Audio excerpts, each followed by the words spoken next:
Assalamualaikum warahmatullahi wabarakatuh. Selamat siang Sobat Suara Merdeka dimanapun berada. Senang sekali saya berjumpa lagi nih.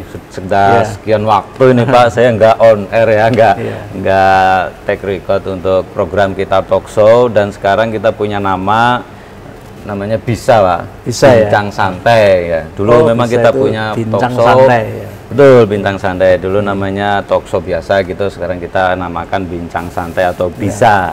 Dan ini kebanggaan bagi saya untuk wawancarai atau berbincang dengan narasumber kita pertama di program Bisa, yaitu Bapak Dr. Purwanto.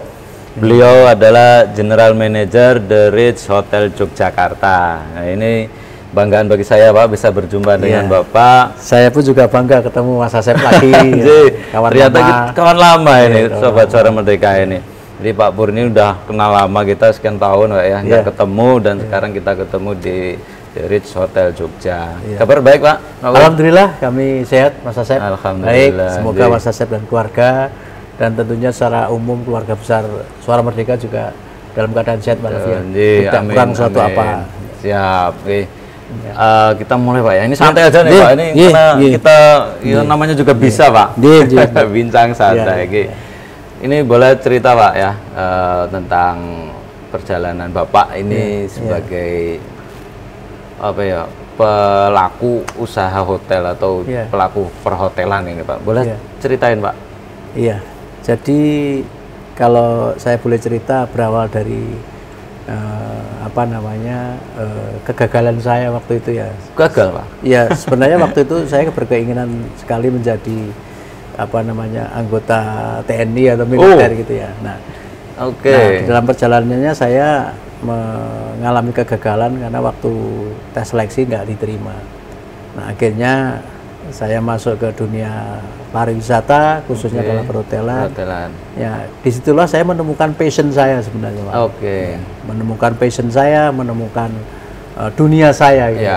Ya, ternyata memang menarik sekali ya, bagaimana kita berinteraksi dengan orang lain, bergaul dengan orang lain, mengenal berbagai karakter orang gitu ya. Karena di hotel itu adalah hospitality, industri keramah tamahan, melayani orang gitu. Nah, disitulah saya menemukan passion saya. Nah, dalam perjalanannya alhamdulillah ketika kita ini betul-betul bekerja itu saya landasi dengan ibadah, mengalir begitu saja dengan sungguh-sungguh. Kalau orang Jawa bilang itu nyambut gawe sing temen gitu ya. Temen itu punya arti yang luas ya. Kalau kita refleksikan artinya luas. Temen itu ya sungguh-sungguh, rajin, jujur dan sebagainya. Ya dalam perjalanannya alhamdulillah setiap tahun saya mendapatkan satu promosi gitu ya. Ya promosi ya sampai sekarang lah. Sampai sekarang pernah saya juga menduduki jabatan-jabatan yang cukup strategis ya, menjadi CEO di sebuah perusahaan, ya di sebuah grup, ya jadi GM, nah, kembali lagi sekarang jadi GM, gitu. Sesuatu yang patut saya syukuri, gitu ya. Saya syukuri, saya selalu bersyukur di setiap situasi, di setiap kesempatan. Ini tahun berapa Pak mulai terjun di perhotelan? Ya, jadi semenjak saya lulus SMA, saya tahun 88 saya mendaftar di anggota TNI nggak diterima. Nah, akhirnya saya masuk ke dunia perhotelan sampai sekarang lah. Berangkat dari bawah, dari bawah, step, ya alhamdulillah mendapatkan promosi, mendapatkan kesempatan, terus ya sampai sekarang ini. Gitu Mas Asep. Iya, ini menarik teman-teman karena pernah saya wawancara dengan seseorang juga. Banyak kan nih anak-anak umum itu kan cita-citanya kalau nggak jadi anggota TNI, Polri, dokter, pilot, PNS Pak ya. Pernah nggak terbersit untuk kemudian cita-cita saya ke hotel? Karena tadi pengennya ke TNI Pak ya, tapi akhirnya terjun ke hotel. Berarti bukan cita-cita Pak ya? Iya sebenarnya ya apapun ya saya mengalir begitu saja.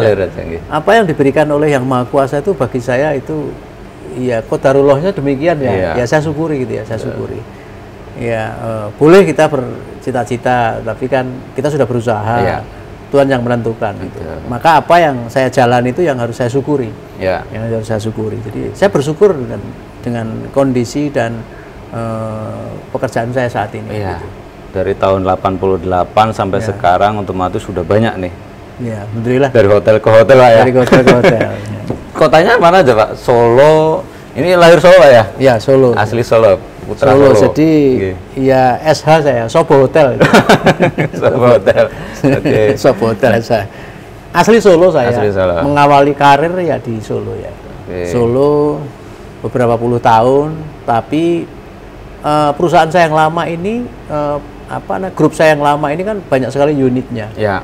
Unitnya ketika kita sudah di posisi puncak tertinggi di top manajemen jadi GM itu ya harus mau dipindah-pindah kemana pun ya.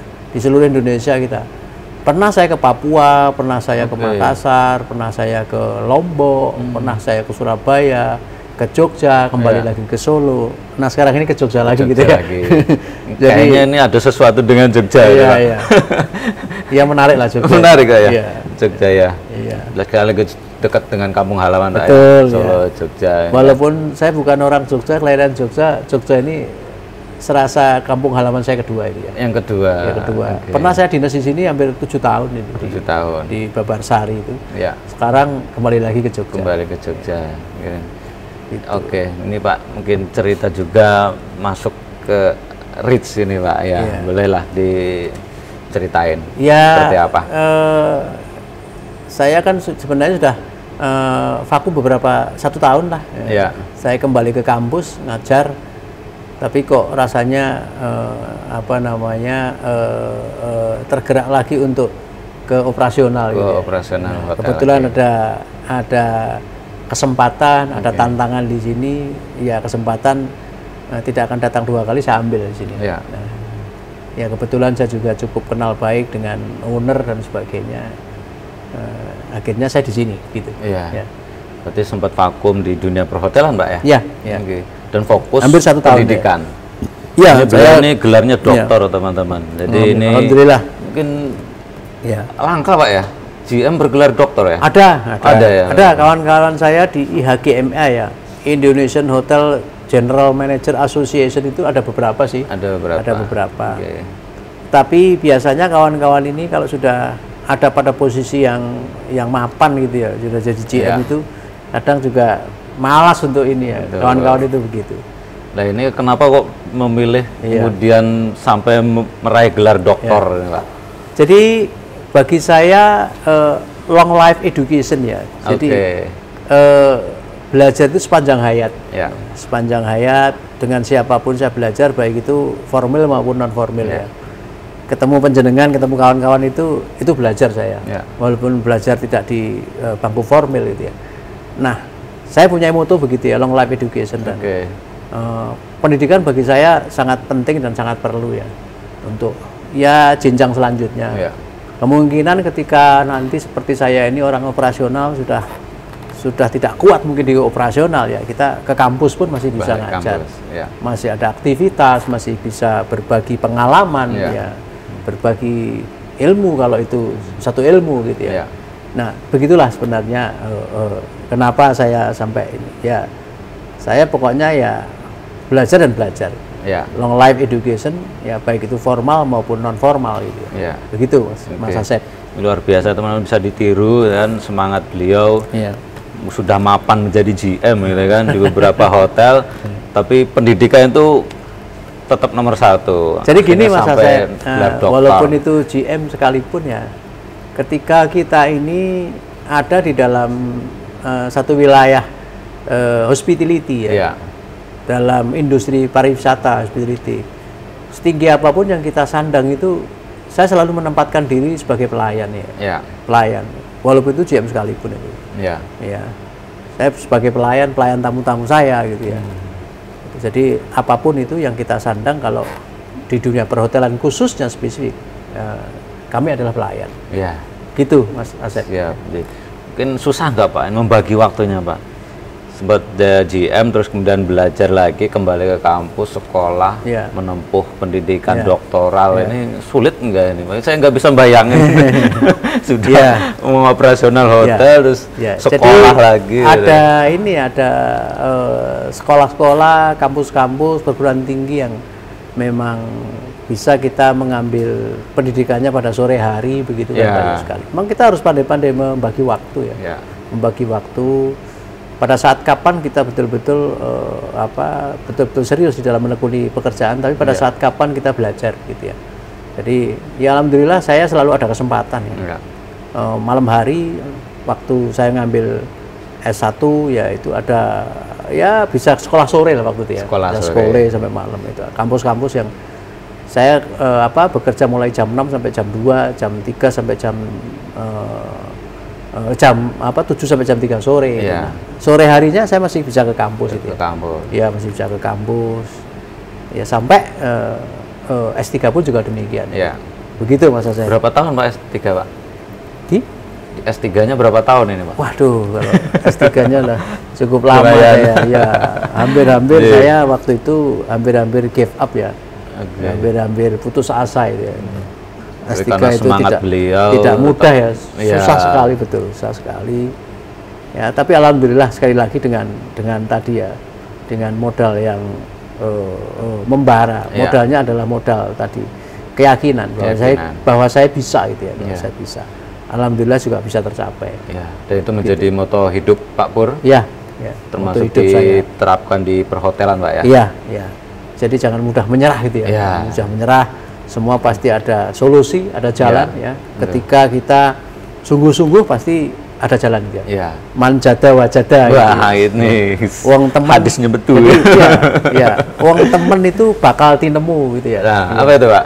Wong temen itu tadi ya. Temen itu mengandung arti ya sungguh-sungguh, ya rajin, ya jujur dan sebagainya.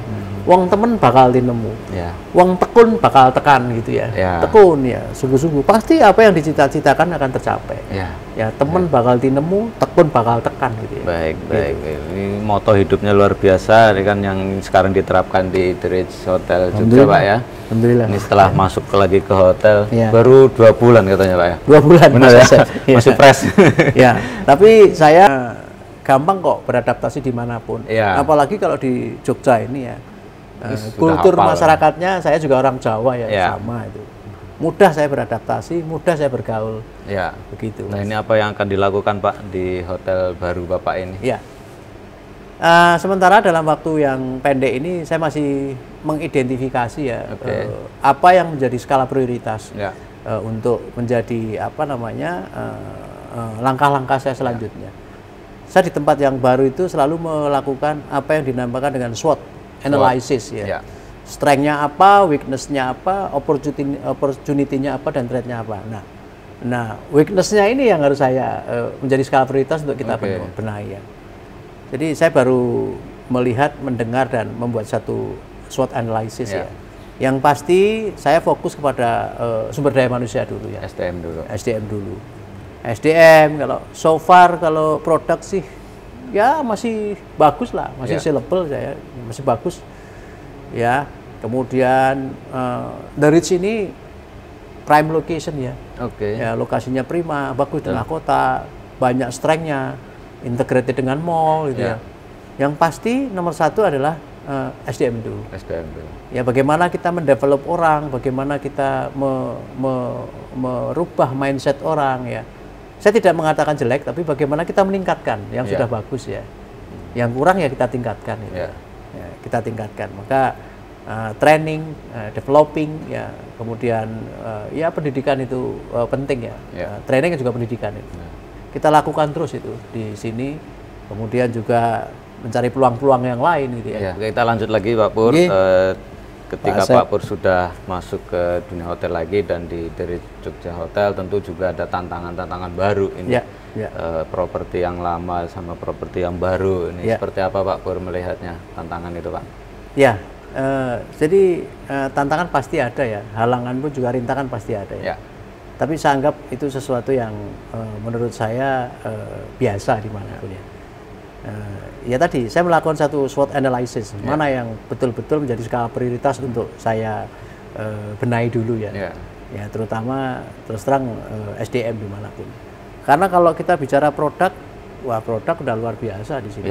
Udah luar biasa, hotelnya bagus ya, kamarnya sudah dikenal banyak juga Pak ya. Iya, dekat dengan mall ini adalah strength. Di mana Jogja menjadi destinasi itu juga itu sesuatu yang sangat positif sekali. Nah, tentunya yang tidak kalah pentingnya adalah SDM yang kompeten ya. Ya. SDM yang kompeten, unggul, ya. Berdaya juang yang kuat gitu ya. Bekerja pada koridor dan SOP yang sudah digariskan. Ini yang perlu kita tingkatkan terus ya. Maka training kemudian developing itu akan kita terus lakukan itu ya. Tidak henti-hentinya. Walaupun apa namanya, sekalipun nanti sudah settle pun akan terus saya lakukan. Tetap dilakukan. Ya. Karena sekali lagi SDM itu adalah modal bagi saya. Modal utama itu. Sebagus apapun tangible ya, tangible produk. Tangible produk itu ya hotelnya ini, fasilitas itu tangible produk. Tapi intangible produknya itu tidak kita perhatikan ya. SDM dengan segala kemampuannya ya tidak ada artinya. Betul. Ya. Jadi lebih penting kita bicara intangible produk dulu ya. Itu satu modal utama. Setelah itu baru tangible produknya. Demikian Mas Asep. Siap. Ini Pak Pur 2 tahun ya, kita tahu ya teman-teman. Pandemi COVID-19 ini luar biasa. Betul. Itu kan. Nah sekarang kelihatannya Jogja mulai bergeliat ini Pak ya. Bagaimana Pak Pur melihat ini Pak? Sekarang sudah mulai menggeliat, kalau boleh saya katakan belum normal ya. Belum normal. Belum normal sekali. Ya, namun perlu direspon positif dan disyukuri sudah mulai menggeliat. Dan tentunya kita harus siap-siap itu. Siap-siap menghadapi. Menghadapi apa namanya, wisatawan dari berbagai daerah maupun mancanegara itu. Nah kalau kita tentunya sudah menyiapkan dengan berbagai fasilitas, tentu juga harus dengan SDM yang tadi, yang kompeten, yang mempunyai jiwa PSH itu. PSH itu adalah pelayanan sepenuh hati. Pelayanan sepenuh hati ya, dengan sepenuh hati melayani tamu, supaya tamu-tamu kita puas begitu. Nah, pasti dengan tangible produk yang bagus, kemudian intangible produk yang betul-betul juga kompeten, saya yakin kita bisa menangkan persaingan. Pasti itu, Mas Asep. Ini kan sangat terkait juga hotel ini dengan pariwisata Pak ya.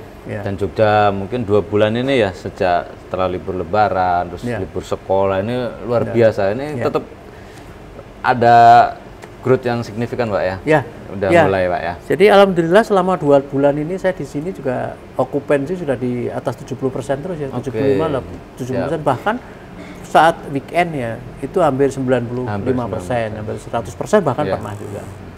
Itu yang harus kita syukuri itu ya. Berarti memang beriringan Pak ya, pariwisata dan hotel Pak ya? Ya pasti, karena hotel itu adalah salah satu komponen ya. Komponen dan unsur industri pariwisata. Terkait dengan tadi pariwisata ini sangat erat sekali dengan perhotelan Pak ya. Dan tentu juga ada kaitan dengan pemerintah ini. Pandemi kemarin 2,5 tahun itu kan pemerintah juga mengintervensi sangat kuat. Aturan-aturan begitu ketat baik pariwisata maupun hotel Pak ya.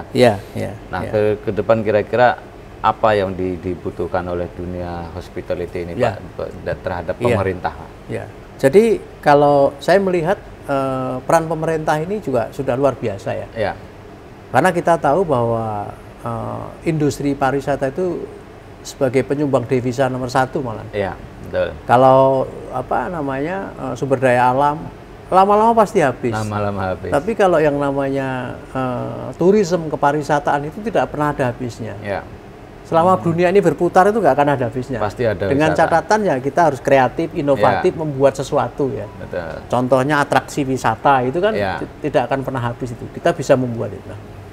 Yang kita harapkan juga peran pemerintah lebih ditingkatkan lagi ya. Pertama untuk lebih menitik beratkan kepada aksesibilitas. Aksesibilitas itu termasuk ya jalan ya. Nah sekarang udah dibangun tol ini kan, ini aksesibilitas nih. Infrastruktur ya, selain aksesibilitas juga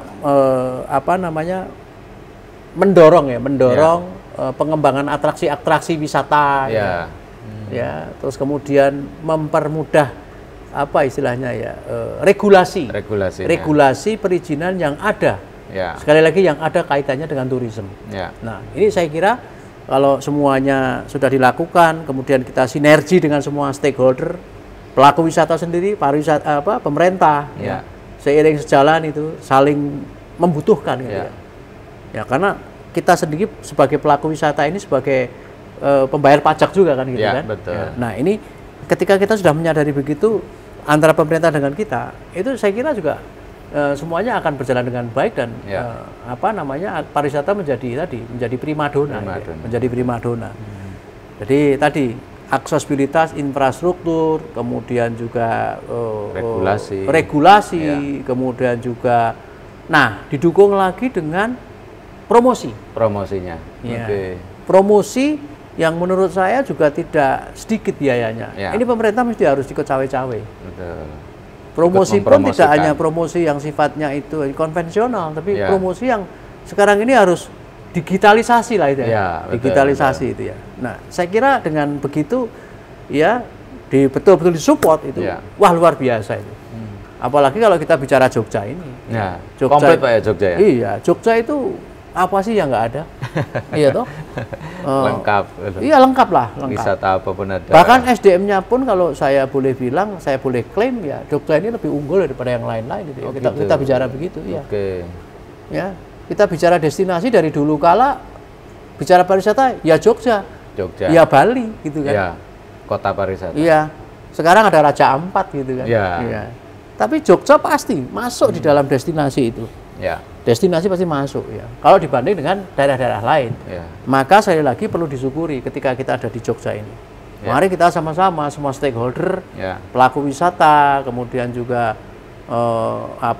pengelola objek wisata, restoran, penentu kebijakan dalam ini adalah pemerintah. Seiring sejalan ya, sama-sama punya satu tujuan, punya visi misi yang sama, bagaimana mengembangkan wisata di daerah istimewa Yogyakarta ini. Ya, saya yakin juga akan kedepannya akan lebih baik lah.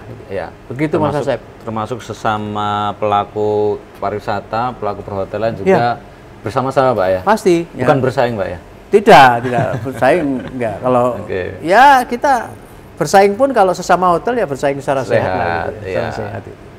Begitu Mas Asep. Ya tugas utamanya tetap bareng-bareng Pak ya, bagaimana meningkatkan Tapi ini tadi kan kita bicara antara stakeholder yang lain ya. Nah, ini stakeholder pemerintah, kemudian kita pelaku wisata itu kita nggak ada persaingan. Iya, harus beriringan ya, termasuk sama pelaku perhotelan juga Pak ya. Dan ada organisasinya Pak ya? Ya. Ikut terlibat juga Pak ya? Kita terlibat di PHRI ya, Persatuan Hotel Restoran Indonesia. Gitu. Dan ikatan GM juga Pak ya? Ya, itu kan asosiasi profesi. Ada IHGM, ada IHGMA dan sebagainya. Dan ini Jogja ini kan juga bareng nih Pak dengan mall Pak ya. Ini kan tadi disebutkan sebagai kekuatan nih Pak ya. Untuk memanage ini, untuk saling berjalan beriringan ini gimana Pak? Ya, kebetulan kita ini kan dengan mall itu kan satu naungan ya.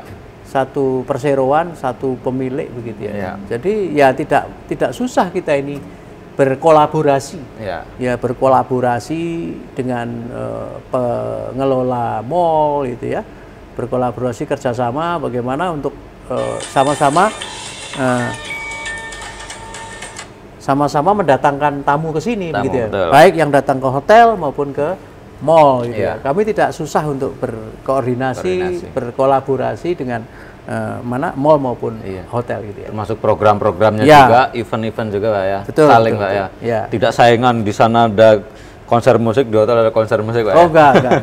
Kita selalu saling koordinasi. Saling koordinasi dan saling ada support, grup Pak, apa nanti yang datang ke hotel begitu. Iya. Nah, ini programnya hotel sendiri seperti apa sih Pak?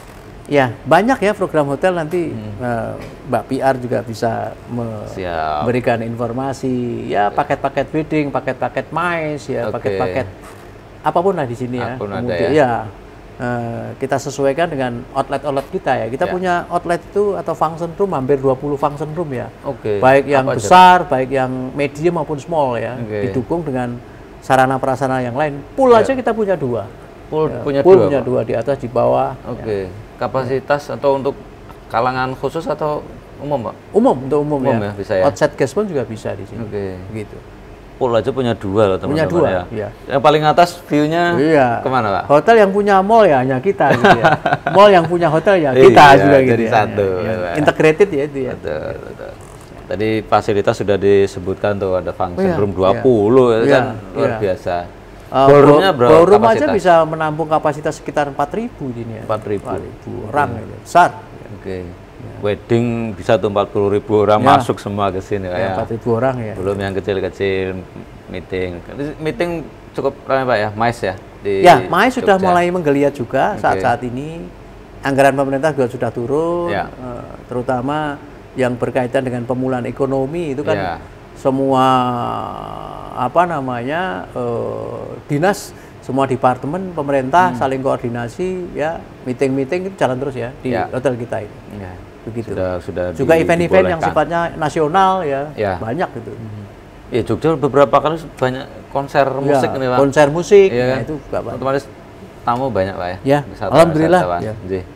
Siapa Pur, ini teman-teman juga pengen tahu ini Pak, triknya, tipsnya Pak Pur ini di dunia perhotelan berarti 88 sampai sekarang udah ada. Ya separuh hidup saya hanya di hotel. Tahun ya. Ini luar biasa. Ini tipsnya apa Pak bisa tetap semangat bekerja di industri hospitality kan, biar teman-teman juga bisa mengikuti anak-anak muda mungkin punya cita-cita pengen jadi GM ya Pak. Iya.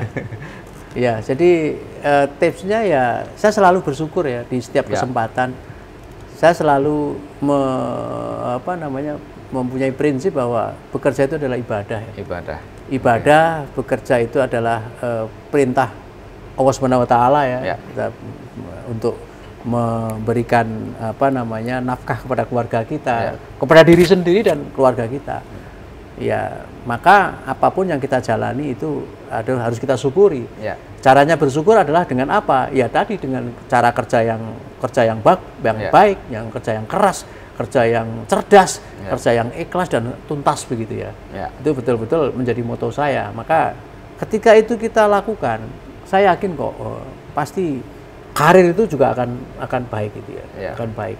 Ada kesempatan lah di situ. Ada kesempatan untuk selalu naik jenjang karirnya. Betul sekali. Dan selain itu juga selalu berpikir positif ya. Begitu Mas Asep ya. Siap, terima kasih Pak Pur, ini luar biasa bincang santai kita kali ini dengan beliau Bapak Dr. Purwanto, sarjana ekonomi, magister pariwisata, ini komplit beliau ini. Tidak hanya GM tapi juga seorang dokter ya kan. Bentar lagi guru besar Pak ya. Menuju ke sana ya. Insya Allah mohon doa restunya Mas Asep dan juga semua saudara-saudaraku dimanapun berada, mohon doa restu. Ya saya juga punya keinginan lagi, cita-cita ya. Saya juga membuat jurnal-jurnal, mudah-mudahan itu sebagai penunjang nanti, sebagai syarat bisa menuju ke GP ya, sebagai guru besar. Guru besar. Insya Allah mudah-mudahan, mohon doa restunya. Ya, kita support teman-teman, kita doakan beliau bisa ke jenjang berikutnya itu guru besar ya kan. Amin. Jadi mungkin akan langka lagi kan. GM Hotel itu kan seorang guru besar gitu kan. Amin. Luar biasa Pak Pur. Ini terima kasih sekali tim dari Suara Merdeka sudah diterima dengan baik di The Ritz Hotel Jogja. Dan jangan lupa teman-teman saksikan program Bisa selanjutnya ya. Dan jangan lupa subscribe, like, dan komen. Dan tekan lonceng untuk program-program kita berikutnya. Jadi terima kasih untuk program kita kali ini Pak Pur. Terima kasih Pak Asep. Sampai terima kasih Suara Merdeka semuanya juga. Sama-sama. Dan terima kasih teman-teman. Cukup sekian dari program Bisa kita kali ini. Assalamualaikum warahmatullahi wabarakatuh. Waalaikumsalam warahmatullahi wabarakatuh.